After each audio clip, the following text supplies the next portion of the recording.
उरलेलं आहे. ते खऱ्या अर्थानं जनसामान्यांचे नेते आहेत आणि या राज्याचे मुख्यमंत्री आहेत. आदरणीय आपले सर्वांचे लाडके नेते एकनाथजी शिंदे साहेब, माझा जिव्हाळ्याचा एक मित्र, ज्यानं फडणवीस साहेबांचा शब्द खासदारकीला ऐकला नाही म्हणून त्याची मी दोस्ती तोडली होती 1.5 वर्ष. तो आज पुन्हा माझ्यासाठी इथं धावून आला. ते आमदार उत्तमराव जानकर,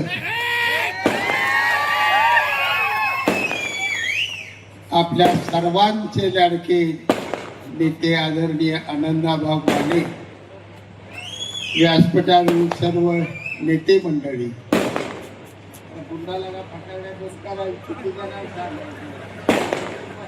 नाही जरा खाली.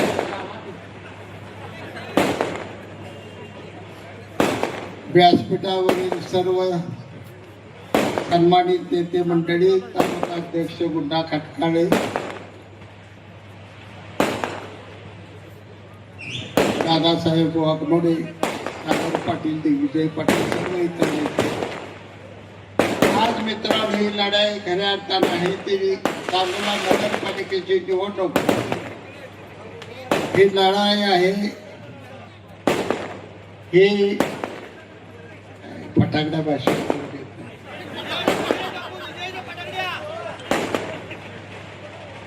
हे आपल्या स्वाभिमानाची निवडणूक आहे. आज आपल्याला गुलाम बनवलं, इंग्रजाने गुलाम बनवलं, त्यापेक्षा ही मोठी गुलामगिरी आज सांगोला तालुक्यावर आली. आणि हाच धोका आहे. स्वर्गीय गणपतरावजी देशमुख 75 वर्ष आणि शहाजी बापू पाटील 51 वर्ष, दोघांनी या तालुक्याचा स्वाभिमान जीवन ठेवलं होतं. आमचा साधा सुद्धा माणूस सुद्धा रस्त्यानं ताट मानणं चालत होता. हे आमचं राजकारण होतं. आणि आज राजकारणानं वेगळं वळण घेतलं. हेलिकॉप्टरने येतं, धाड धाड धाड धाड धाड धाड मिलिटरीच्या माणसासारखं चालत सुटायचं, दाब द्यायचा, दाब दापाशा दाखवायला चाललंय काही नेमकं. निवडणुका लढवायला का तुम्ही गुंडगिरी दादागिरी आमच्यावर करा फिरायला लागायची. तुमच्या सगळ्यांना माझी आई शपथ आहे, तुमच्या आईची. उमेदवार या तालुक्यातला मिटिंग घेऊन बाबासाहेब देशमुख आणि बनकर आबा जाहीर केला का मी आनंदा माने जाहीर केला होता? तुम्ही सांगा खरं बोल. उमेदवार जाहीर केला शेका पक्षानं, मिटिंग घेतली. शेतकरी कामगार पक्ष स्वतंत्र लढाई खेळणार आणि आमचा हुकमी एक्का बनकर आबा उमेदवार. जयाभाऊ नाव मला ठेवतात. 50 वेळा गावात नाला माझ्या त्या ऑफिस पुढं जात आहे, भुयारातनं गाडी बाग बाग बाग वाजत जाते. ती करोडोपती असलेल्या त्या बाळाचा बेरंडिया बांधल्या जातात. आमच्या गरीबाच्या घरी त्या ऑफिस पोराच्या तर मिळाला सातूबाळा सारखं मग चौदार जेवण करायचं तिकडे जा पळत. ही लढाई मी जास्त बोलत नाही. या शहरासाठी माझ्या हट्टापोटी साहेबांनी 200 कोटी रुपये दिले. त्या 200 कोटी रुपयाची जर तुम्हाला काय दया माया दाखवायची असेल, काय हे आपल्याला साहेबांनी दिलेलं त्याचं काय फेडायचं असं धनुष्यबाण हे मला झटका नाही देऊ. दीपक आबा, सावित्री पटेल, आईचं बापाचं नाव घेऊन 50 वर्ष गुलाबजामुन बासुंदीच खाताना इथपर्यंत. आता जरा वळलं, जरा भेटायला लागलं का सावलीला जाण्यासाठी सगळा स्वाभिमान घाण ठेवून आजारी सलाईन लावून सुद्धा गडी पळव सुटतात बाळासाहेब हृदया बांधल्यावर. काय आमदार, काय दीपक आबा,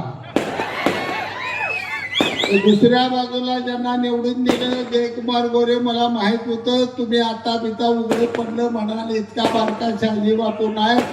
तुमच्या रकमा शेका पक्षाला पोचल्या आणि ती जवळ्याला कशा गेल्या, टायमिंग माणसाची नावं मला विचार. मी का पोचलो होतो निवडणुकीआधी मला माहित होतं भाजपनं माझं कपाट बोललेलं आहे, पण मी शांत राहून काय बोललो नाही, टीका केली नाही. पराभवानंतर सुद्धा फडणवीस साहेबांवरून सांगतो मी भाजपवर आरोप केला नाही, पण भाजपने तर मदत शेका पक्षाला केली, मित्र तालुक्याला माहित होतं तरी आम्ही सहन केलं, कारण मित्र पक्ष आपला. आणि आज जुळवायचं सोडून तोडायचं करताय तुम्ही. कशासाठी तोडलं, काय माझा दुभाव होता? प्रशांत परेकरची आमदारकी करायसाठी रात्रंदिवस भाऊ दोघं 3 महिने झोपलो नाही आम्ही. रणजित निंबाळकर निवडून आला पाहिजे म्हणून या उत्तम जानकरचं पाय धरलं मी. नवरा बायकोचं पाय धरली, पाय दोस्ता पोरगाय म्हणून एवढ्या वेळ ऐकून आयुष्यात काय ऐकू नको. 1,00,000 मताचं माळशिरसमधनं निंबाळकरला लीड घालवलं.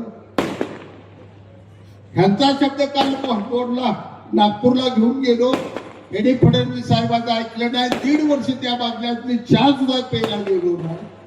एवढा प्रामाणिकपणा भाजपशी माझा असताना कशासाठी माझा? मला निवडणुकी भीती नाही, लढला नाही. रक्त भोसले गणाड्याचा माजी प्रभू लढला, तानाजी बालुकरे लढला माझी कांकर लढला. गावठी दिल्लीत माझ्या छत्रपती संभाजी महाराजांच्या शेताचं तुकडं तुकडं झालं तरी त्यानं सुद्धा सांगितलं की माझ्या हातातल्या साखळ्या सुद्धा तुझ्या हाती घोड्यापेक्षा दमदार देखण्या दिसत्या. की बोलणारा छत्रपती संभाजी महाराज त्याच्या हातातली अवलाद आहे. नरड तुटून पडलं तरी माग पुढं बघणार नाही. तो स्वामी बांधलेलो तर ध्यान ठेवणार नाही. एवढं सांगतो, ही लढाई स्वाभिमानाची, ही लढाई आहे तुमची माझी, ही लढाई आहे एकनाथ शिंदे साहेबांच्या अस्मितेची. जी अस्मिता जपण्यासाठी मावळ्यांनी प्राण दिलं, तसं शिंदे साहेबांच्या अस्मितेसाठी ज्याने आपल्या सांगोला तालुक्यासाठी भरभरून दिलेला आहे, त्यांच्या अस्मितेला जपण्यासाठी देसाल तिथं मग धनुष्यबाणाला मारा. आणि हे जे बसले मला माहित आहे, घाबरून त्यांना बी कळले, सगळे कपाट बोलले, काम झाले तमाम. आता रात्री बसल्या ते 2 हप्ते बघा की सांगोलचं आलो का. सुभद्रेचं पंचपक्वान सोडून श्रीकृष्णानं द्रौपदीची भाजी भाकरी खाल्ली होती. अरे द्या तुझं आपच्या दिशाही थाळी धुडकोल माझी जनता आणि आनंद पाण्याच्या झोपडीतली भाजी भाकरी खाऊन एवढं ते खात्रीने सांगतो. पैशाव सांगोला तालुका विकत घेऊ नका, तुमचा घनघोर अपमान होईल. आणि लय मस्ती पैशाची आली नाही आमच्यात सत्ता, पण भाजरावनं आमच्यातच आमचं मनगाठा एवढं देणार. पेटवून उठलं तर सरळ काहीच कुणाला जावं दबकवत आहे, मला दबकवत आहे. महाराष्ट्र मला घाबरतो आणि कुठली कालची माकडं आले ती मला दबकवते. एक जण येतो लय अवघड आहे, दीपक गावानं बोलून घेऊ ना, लय अवघड आहे माझं, लय अवघड आहे. तुम्ही मागतो तुमच्या पाया पडतो आणि 5-6 लाख घ्या होय म्हणा काय म्हणतो कुठं जावं लागलं मिळालं नाही म्हणा. दुसऱ्या जिल्हाध्यक्षाला मला वाटतं तुम्ही फडणवीस साहेबांना भेटू. मी तुम्हाला उपनगराध्यक्ष आणि 7-8 जागा देलो. बाळूक्या जागा मला द्यायला काय तुम्ही या तालुक्याच्या राजाला सुद्धा भीक वाढायला लागला का, काय कळतं का नाही. राजा पडलो तरी राजाचा, हरलो तरी राजा. या तालुक्याला 2च राजे, एक भाई गणपतरावजी देशमुख, एक शहाजी पटेल सोडून या तालुक्याला कोणी धपवायचं नाही. हे सांगतो आज तुम्हाला या ठिकाणी भाई गणपतरावजी देशमुखांच्या समाधीची पूजा करायचा अधिकार त्यांनी गमावलेला आहे. आता समाधीची पूजा करायचा आपला अधिकार आहे. लहानपासून सांगतो तुम्हाला, निवडणूक जिंका, घरादारात जावा, लढाई जिंका आणि गुलालाची उधळण करत आनंदामानेला शेतकऱ्यांच्या भाई गणपतराव देशमुखच्या समाधीवर घेऊन जाऊया आणि आबासाहेबांचा आशीर्वाद घेऊया. कारण आबासाहेबांचं आयुष्यात मिळवलं नातवानं सगळं रे घालून.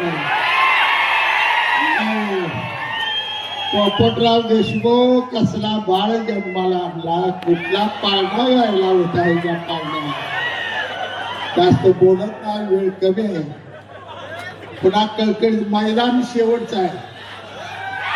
शेवटची सभा ही खरं मैदान. काय बी काळजी करू नका, धमाकेच आहे आता. फक्त साहेबांना भरभरून आशीर्वाद द्या एवढी विनंती करतो. माझे 2 शब्द